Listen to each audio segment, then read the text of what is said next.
Dear students, in our last class we have discussed about the profitability ratio, and we have discussed under profitability ratio the gross profit ratio, operating profit ratio and net profit ratio. Okay, so today we will start with return on capital employed or investment. Okay, so now what is return on capital employed or investment? So it explains the overall utilization of fund by a business enterprise. एक business enterprise के पास जितना भी fund है, जितना भी capital है, ठीक है, तो उसको वो कैसे यूटिलाइज करता है, ठीक है, यानी कि जितना कैपिटल उसने बिजनेस में लगाया है उसके बेसिस में उसको रिटर्न कितना मिल रहा है, ठीक है। तो यहाँ पे बस यही कि ओवरऑल यूटिलाइजेशन ऑफ फंड कैसे करता है एक business enterprise. Capital employed means, अब यहाँ पे कैपिटल एम्प्लॉयड दिया हुआ है, तो कैपिटल एम्प्लॉयड में आएगा क्या क्या चीज़। तो कैपिटल एम्प्लॉयड का मतलब क्या होता है, ये हम लोग पहले से ही कर रहे हैं, long term funds employed in the business, जिसमें शेयर होल्डर्स फंड आएगा, इक्विटी प्रेफरेंस दोनों आएगा, डिबेंचर्स आएगा, लॉन्ग टर्म लोन्स आएगा, ठीक है। या फिर हम लोग कैपिटल एम्प्लॉयड को ऐसे भी ले सकते हैं that total of non current assets and working capital, ठीक है, नॉन करेंट एसेट्स और वर्किंग कैपिटल का फॉर्मूला क्या था, current assets minus current liabilities, ठीक है। और यहाँ पे देखो फॉर्मूला में क्या दिया है, फॉर्मूला इसका है रिटर्न ऑन इन्वेस्टमेंट भी हम लोग लिख सकते हैं या रिटर्न ऑन कैपिटल एम्प्लॉयड भी लिख सकते हैं। उसका फॉर्मूला है profit before interest and tax divided by capital employed into 100। यानी कि यहाँ पे हम लोग को प्रॉफिट चाहिए, तो वो प्रॉफिट क्या रेफर कर रहा है, प्रॉफिट रेफर कर रहा है बिफोर इंटरेस्ट एंड टैक्स, ठीक है। उसके बाद हम लोग को कैपिटल एम्प्लॉयड चाहिए, तो कैपिटल एम्प्लॉयड हम लोग कैसे निकालेंगे, share holders fund plus debentures plus long term loans, ठीक है। तो इस रेशियो का सिग्निफिकेंस क्या है, इससे हम लोग को यही पता चलता है कि हम लोगों ने जितना कैपिटल बिजनेस में लगाया है उसमें हम लोग को रिटर्न कितना मिल रहा है, ठीक है। It reveals the efficiency of business in utilisation of funds entrusted to it by the shareholders, debenture holders and long term loans. यानी कि इक्विटी शेयर होल्डर्स ने अपना पैसा लगाया, प्रेफरेंस शेयर होल्डर्स जिन्होंने शेयर्स खरीदा उन्होंने अपना पैसा लगाया बिजनेस में, ठीक है, डिबेंचर होल्डर्स जिन्होंने डिबेंचर्स खरीदा उन्होंने पैसा लगाया, और अगर हम लोगों ने लोन लिया है फाइनेंशियल इंस्टीट्यूशन से तो वो भी पैसा बिजनेस में लगाया। तो उन सारे फंड्स जो हम लोगों ने इकट्ठा किए, उस फंड्स का यूटिलाइजेशन कितना एफिशिएंट तरीके से हो रहा है, इसके लिए हम लोगों को ये रेशियो कैलकुलेट करना होता है। For inter-firm comparison, return on capital employed fund is considered a good measure of profitability.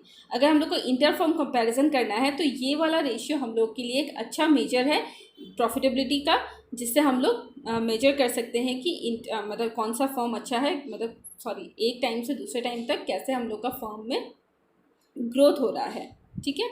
फिर इसमें एक और लाइन मेंशन किया लास्ट में, it also helps in assessing whether the firm is earning a higher return on capital employed as compared to the interest rate paid। यानी कि हम लोगों ने अगर लोन लिया है, उस लोन पे हम जो इंटरेस्ट पे कर रहे हैं, अगर हम लोगों ने डिबेंचर्स इशू किया, उस डिबेंचर पे जो हम लोग इंटरेस्ट पे कर रहे हैं, तो जो इंटरेस्ट हम पे कर रहे हैं ऑब्वियसली उससे ज़्यादा हमें इनकम होना पड़ेगा, ठीक है। तो वही यहाँ पे दिखा रहा है कि इससे इस रेशियो को कैलकुलेट करने से हम लोग को ये पता चलता है कि हम लोग का जो रिटर्न आ रहा है वो हम लोग जो इंटरेस्ट पे कर रहे हैं उससे ज़्यादा है कि नहीं है, ठीक है। तो ये था हम लोग का रिटर्न ऑन कैपिटल एम्प्लॉयड और रिटर्न ऑन इन्वेस्टमेंट, ठीक है। प्रैक्टिकल सम सारे का एक साथ में ही दिया हुआ है, तो हम लोग एक साथ ही सम सॉल्व करेंगे, ठीक है, इसमें पार्ट करके नहीं दिया हुआ है। अब नेक्स्ट हम लोग का क्या है, return on share holders fund. अब हम लोगों ने टोटल पढ़ा था, ठीक है, रिटर्न ऑन इन्वेस्टमेंट यानी कि टोटल, जिसमें शेयर होल्डर्स फंड भी था, डिबेंचर्स भी था, लॉन्ग टर्म लोन्स भी था। अब यहाँ पर सिर्फ क्या आ रहा है, return on share holders fund, ठीक है। तो ये अब share holder point of view से बहुत इंपॉर्टेंट रेशियो है, ठीक है। This ratio is very important from shareholders' point of view in assessing whether their investment in the firm generates a reasonable return or not। इससे हम लोग को ये पता चलता है कि जो शेयर होल्डर का जो पैसा लगा हुआ है बिजनेस में, उससे हम लोग को रीजनेबल रिटर्न जनरेट हो रहा है कि नहीं हो रहा है, ठीक है। It should be higher than the return on investment, otherwise it would imply that companies funds have not been employed profitability. जब हम लोग रिटर्न ऑन इन्वेस्टमेंट कैलकुलेट करेंगे तो वहाँ अगर सपोज 10% आ रहा है तो return on share holders fund कितना आना पड़ेगा, 12% आना पड़ेगा। तभी हम ये कह सकते हैं कि हम लोग का जो पैसा एम्प्लॉय हो रहा है वो प्रॉफिटेबिलिटी हम लोगों ने एम्प्लॉय किया है। इस रेशियो को हम लोग रिटर्न ऑन नेटवर्थ भी बोलते हैं, ठीक है। तो यहाँ पे फॉर्मूला क्या है, इस फॉर्मूला में हम लोग को प्रॉफिट आफ्टर टैक्स लेना है, उसको डिवाइड करना है किससे, शेयर होल्डर्स फंड से, ठीक है। प्रॉफिट आफ्टर टैक्स यानी कि प्रॉफिट जिसमें से टैक्स भी माइनस किया गया है, ठीक है। टैक्स माइनस करने के बाद जो प्रॉफिट बचा वो प्रॉफिट लेंगे divided by share holders fund. तो शेयर होल्डर्स फंड में क्या क्या आ जाएगा, इक्विटी शेयर कैपिटल आ जाएगा, प्रेफरेंस शेयर कैपिटल आ जाएगा एंड रिजर्व एंड सरप्लस भी आ जाएगा, ठीक है। अब हम लोग का नेक्स्ट है अर्निंग पर शेयर, इसको हम लोग ईपीएस बोलते हैं। तो अर्निंग पर शेयर अब किसके लिए इम्पॉर्टेंट है, तो यहाँ पे देखो ये रेशियो जो हम लोग कैलकुलेट करते हैं तो इसका फॉर्मूला क्या है, profit available for equity share holders. यहाँ पे अब हम लोग स्पेसिफिक, पहले वाले में शेयर होल्डर्स में दोनों आ रहे थे, इक्विटी प्रेफरेंस दोनों आ रहे थे, अब यहाँ पे क्या स्पेसिफिक हो गया, यहाँ पे इक्विटी शेयर होल्डर्स के लिए जो प्रॉफिट अवेलेबल है वो हम लोग देखते हैं। तो इक्विटी शेयर होल्डर्स के लिए जो प्रॉफिट अवेलेबल है वो हम लोग को कैसे पता चलेगा, तो जब हम लोग प्रॉफिट आफ्टर टैक्स मिल जाएगा हम लोग को, उस प्रॉफिट आफ्टर टैक्स से हम लोग क्या करेंगे, प्रेफरेंस शेयर होल्डर्स को जो डिविडेंड पे करना है वो डिविडेंड हम लोग क्या करेंगे, माइनस कर देंगे, यानी कि profit after tax minus dividend on preference shares. ठीक है, अब जो हम लोग का प्रॉफिट बचेगा वो प्रॉफिट क्या होगा, profit available for equity share holders, उसको हम लोग डिवाइड करेंगे नंबर ऑफ इक्विटी शेयर्स से। अब नंबर ऑफ इक्विटी शेयर्स कैसे निकलेगा, अगर सपोज 1,00,000 का शेयर है और एक शेयर का वैल्यू 10 रुपया है, तो हम लोग क्या करेंगे, total value divided by number of share, sorry face value, तो टोटल वैल्यू 1,00,000 है, डिवाइडेड बाय 10 करेंगे तो कितना आ गया हम लोग का, 10,000 शेयर्स आ गया। ठीक है, तो 10,000 नंबर ऑफ शेयर्स आ गया। तो वैसे इस फॉर्मूला से हम लोग को क्या मिल जाएगा, अर्निंग पर शेयर, यानी कि एक शेयर पे हमारा कितना अर्निंग हो रहा है। ठीक है, this ratio is very important from equity share holders point of view and also for the share price in stock market. Stock market में जो हम लोग का शेयर प्राइस चल रहा है, ठीक है, वो रीजनेबल है कि नहीं है, ठीक है, और डिविडेंड पे करने का कैपेसिटी कैसा है, इस चीज़ को देखने के लिए हम लोग ईपीएस कैलकुलेट करते हैं। ठीक है, ये हो गया अर्निंग पर शेयर। अब हम लोग का नेक्स्ट है बुक वैल्यू पर शेयर। ठीक है, तो अब बुक वैल्यू पर शेयर क्या है, इसका पहले तो हम लोग फॉर्मूला देख लेते हैं। फॉर्मूला क्या है, equity share holders fund divided by number of equity shares. यहाँ पे हम लोग को सिर्फ इक्विटी का शेयर होल्डर्स फंड लेना है। ठीक है, उसको डिवाइड करना है किससे, नंबर ऑफ इक्विटी शेयर्स से। तो इक्विटी शेयर होल्डर्स फंड में क्या आएगा, share holders fund minus preference share capital, यानी कि शेयर होल्डर्स फंड में क्या क्या आता था, इक्विटी शेयर कैपिटल आता था, प्रेफरेंस शेयर कैपिटल आता था, रिजर्व एंड सरप्लस भी आता था। ठीक है, तो अब हम लोग को क्या करना है, preference share sorry equity share capital लेना है और रिजर्व एंड सरप्लस लेना है, प्रेफरेंस शेयर कैपिटल को नहीं लेना है। अगर टोटल दिया है शेयर होल्डर्स फंड तो उसमें से हम लोग प्रेफरेंस शेयर कैपिटल को माइनस कर देंगे। This ratio is again very important from equity share holders point of view as it gives an idea about the value of their holding and affects market price of the shares. ठीक है, यहाँ पे उनके पास जो share है, ठीक है, उसका वैल्यू कितना है। ठीक है, बुक वैल्यू यानी कि जब हम लोग रिकॉर्डिंग करेंगे उसको, तो उसका वैल्यू कितना है ये जानने में हेल्प करता है बुक वैल्यू पर शेयर। ठीक है, नेक्स्ट स्टेप हम लोग का है डिविडेंड पे आउट रेशियो। तो नाम से ही पता चल रहा है कि डिविडेंड पे आउट करने का कैपेसिटी कितना है कंपनी का। ठीक है, तो यहाँ पे ये क्या रेफर करता है, proportion of earning that are distributed to shareholders, यानी कि कितना अर्निंग का प्रोपोर्शन हम लोग शेयर होल्डर्स को एज डिस्ट्रीब्यूट कर रहे हैं। ठीक है, इसका फॉर्मूला क्या है, dividend per share divided by earning per share, यानी कि अगर हम लोग को dividend pay out ratio calculate करना है तो पहले हम लोग को ईपीएस कैलकुलेट करना पड़ेगा। ठीक है, तो पहले हम लोग ईपीएस कैलकुलेट करेंगे, उसके बाद हम लोग डिविडेंड पर शेयर कैलकुलेट करेंगे। This reflects companies dividend policy and growth in owners equity. अब यहाँ पे ये रेशियो क्या रिफ्लेक्ट करता है कि कंपनी का डिविडेंड पॉलिसी कैसा है और ओनर्स की इक्विटी में ग्रोथ कैसा हो रहा है। ठीक है, क्योंकि जितना अच्छा कंपनी परफॉर्म करेगी उतना अच्छा डिविडेंड पे करेगी। ओके, और अब हम लोग का लास्ट है ये प्राइस अर्निंग रेशियो। ठीक है, प्रॉफिटेबिलिटी रेशियो का ये लास्ट पार्ट है, प्राइस अर्निंग रेशियो। तो प्राइस अर्निंग रेशियो क्या है, पहले तो इसका फॉर्मूला देख लो कि मार्केट प्राइस जो है शेयर का वो डिवाइडेड बाय ईपीएस। इसके लिए भी हम लोग को पहले ईपीएस कैलकुलेट करना पड़ेगा। ईपीएस का फॉर्मूला क्या था, profit available for equity share holders divided by number of equity shares. ठीक है, तो यहाँ पे अब क्या बोल रहा है, it reflects investors expectation about the growth in the firms earning and reasonableness of the market price of its shares. यहाँ पे ये प्राइस अर्निंग रेशियो से हम लोग को ये पता चलता है कि फ्यूचर में कंपनी का ग्रोथ और कैसा होगा, हम लोग एक्सपेक्ट कर सकते हैं। इन्वेस्टर को इन्वेस्ट करना है तो देख रहे हैं प्राइस अर्निंग रेशियो कितना है, या अर्निंग प्राइस या अर्निंग रेशियो कितना है। ठीक है, तो यहाँ पे हम लोग को क्या पता चलता है कि मार्केट में जो उसका वैल्यू है शेयर का वो रीजनेबल है कि नहीं है, और फ्यूचर में उसका ग्रोथ कैसा होगा। ठीक है, प्राइस और earning ratio vary from industry to industry and company to company in the same industry depending upon investors perception of their future. Investor कैसे उस चीज़ को कैसे लेता है इन्वेस्टर इस रेशियो को, उसके ऊपर डिपेंड करता है कि प्राइस अर्निंग रेशियो क्या होगा, प्राइस या अर्निंग रेशियो क्या होगा एक कंपनी का। अलग अलग कंपनी का अलग अलग प्राइस अर्निंग रेशियो निकल सकता है। ठीक है, तो ये हो गया हम लोग का रेशियोज।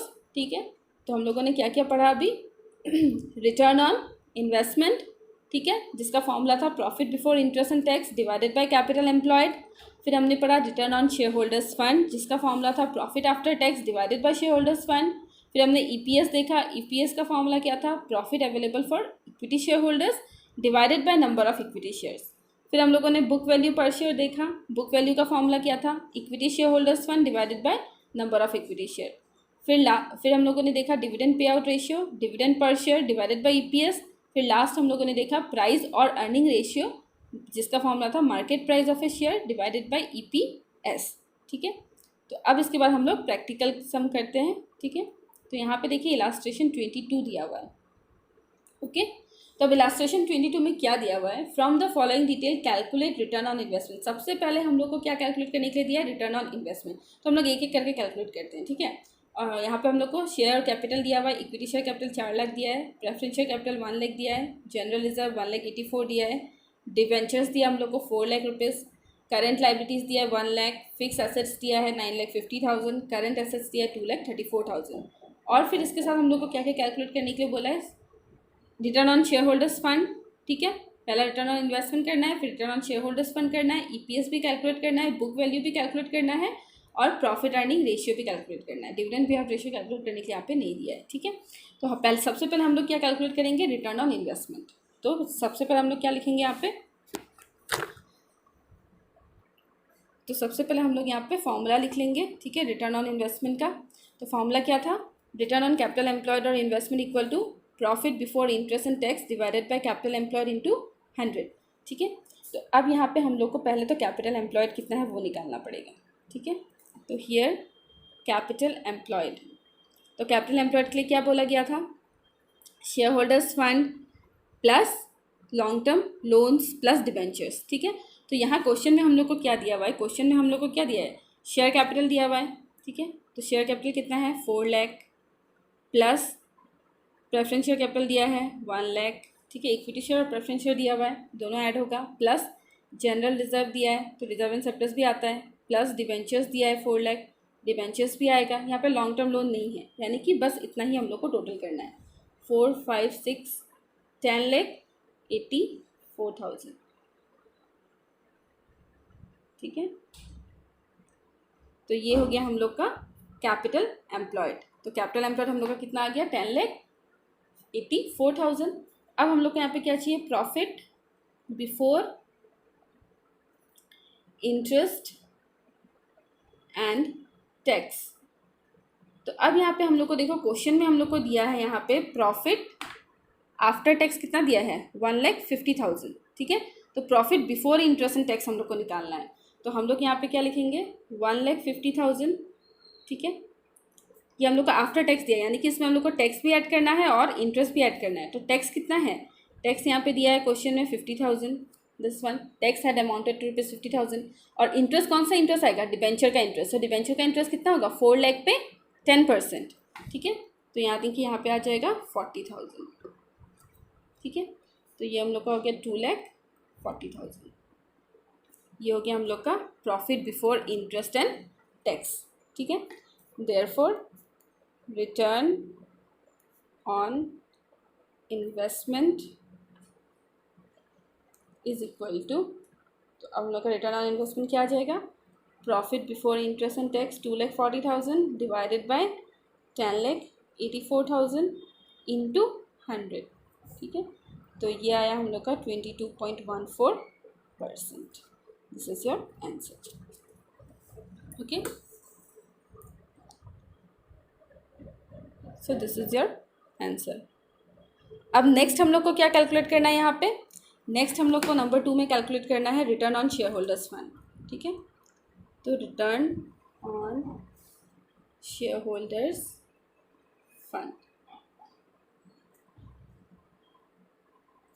ये हम लोग को सेकेंड कैलकुलेट करना है। तो यहाँ पे हम लोग सबसे पहले फॉर्मूला लिख लेते हैं, we know that return on share holders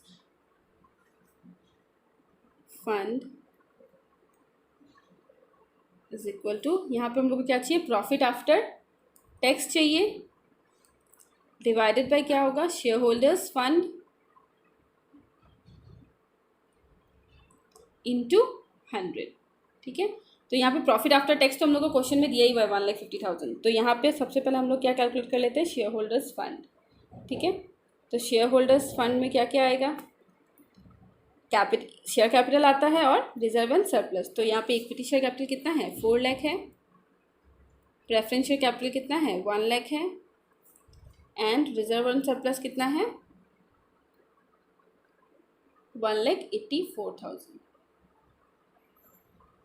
ठीक है, तो ये हम लोग का कितना आएंगे, 6,84,000 हम लोग का हो गया share holders fund. Therefore return on share holders fund is equal to profit after tax हम लोग का कितना है, 50,000, सॉरी 1,50,000, और ये हो गया 6,84,000 इंटू 100। ठीक है, तो अब हम लोग का यहाँ पे रेशियो कितना आया, ये हम लोग का रेशियो आया 21.93%। ठीक है, तो ये हो गया हम लोग का share holders fund. Okay, return on share holders fund. ठीक है, अब हम लोग को नेक्स्ट क्या बोला गया है, नेक्स्ट हम लोग को बोला गया है ईपीएस कैलकुलेट। हम लोग को नेक्स्ट बोला गया है क्या कैलकुलेट करने के लिए, ईपीएस कैलकुलेट करने के लिए। ठीक है, तो ईपीएस का सबसे पहले हम लोग फॉर्मूला लिख लेंगे। तो ईपीएस का फॉर्मूला क्या था, profit available for equity share holders divided by number of equity shares. ठीक है, तो profit available for equity share holders पहले हम लोग वो कैलकुलेट करेंगे। Here profit available for equity share holders equal to, ठीक है, तो profit after interest and tax minus preference dividend. ठीक है, तो प्रेफरेंस डिविडेंड कितना है हम लोग का, तो यहाँ पे देखिए प्रेफरेंस डिविडेंड कितना दिया, प्रेफरेंस शेयर पे 12% प्रेफरेंस है, यानी कि 1 लाख पे हम लोग 12% डिविडेंड दे रहे हैं। ठीक है, तो यहाँ हम लोग कैलकुलेट करेंगे 12% ऑफ 1 लाख। ठीक है, तो ये हो जाएगा 1,50,000 माइनस 12,000, तो ये हो गया 1,38,000 rupees profit available for equity share holders. अब हम लोग को नेक्स्ट क्या कैलकुलेट करना है, नंबर ऑफ इक्विटी शेयर्स। तो नंबर ऑफ इक्विटी शेयर्स का फॉर्मूला क्या था, equity share capital divided by face value per share. ठीक है, तो इक्विटी शेयर कैपिटल हम लोग को कितना दिया है, 4 लाख रुपीज़ दिया हुआ है। ठीक है, और क्वेश्चन में दिया हुआ है कि 10 रुपीज़ का एक इक्विटी है। यहाँ पे देखिए क्वेश्चन में दिया है ₹10 करके इक्विटी 4 लाख रुपीज़ है।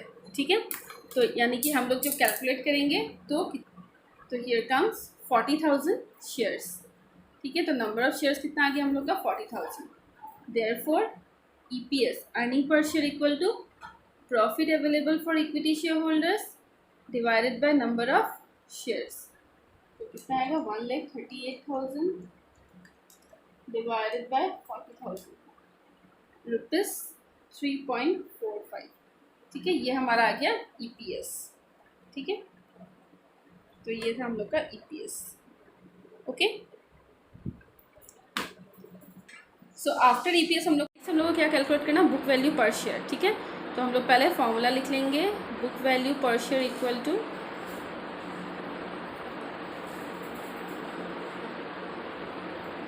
Equity share holders fund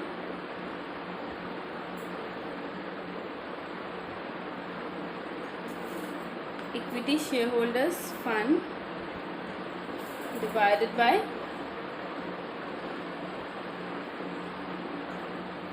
number of equity shares. ठीक है, तो अब इक्विटी शेयर होल्डर्स फंड, ठीक है, तो इक्विटी शेयर होल्डर्स कितना है हम लोग का, देखिए, तो इक्विटी शेयर होल्डर्स फंड में इक्विटी है हम लोग का 4 लाख रुपीज़ का, और फंड शेयर होल्डर्स फंड बोला है तो इसमें 1,84,000 जो हम लोग का जनरल रिजर्व का है वो भी आ जाएगा। और नंबर ऑफ इक्विटी शेयर्स अभी हम लोगों ने कैलकुलेट किया था, कितना था, 40,000। So this is 5,84,000 divided by 40,000। ठीक है, तो ये आ रहा है 5,84,000 डिवाइडेड बाय 40,000, 14.60। ठीक है, ये हमारा आ गया बुक वैल्यू पर शेयर। अब हम लोग को लास्ट बोला है प्रॉफिट और अर्निंग रेशियो निकालने के।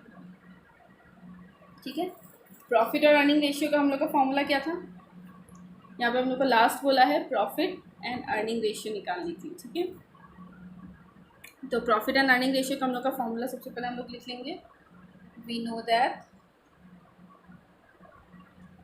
प्रॉफिट और earning ratio is equal to market value या market price per share divided by EPS, ठीक है।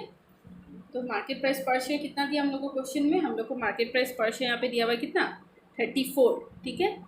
और EPS हम लोगों ने कैलकुलेट किया था, कितना आया था EPS हम लोग का 3.45। Then our answer comes to 9.86 times. So this is your solution. Okay. So ये इलास्ट्रेशन 22 ख़त्म हो गया और इसके साथ ही अकाउंटिंग रेशियोज चैप्टर भी ख़त्म हो गया। ओके।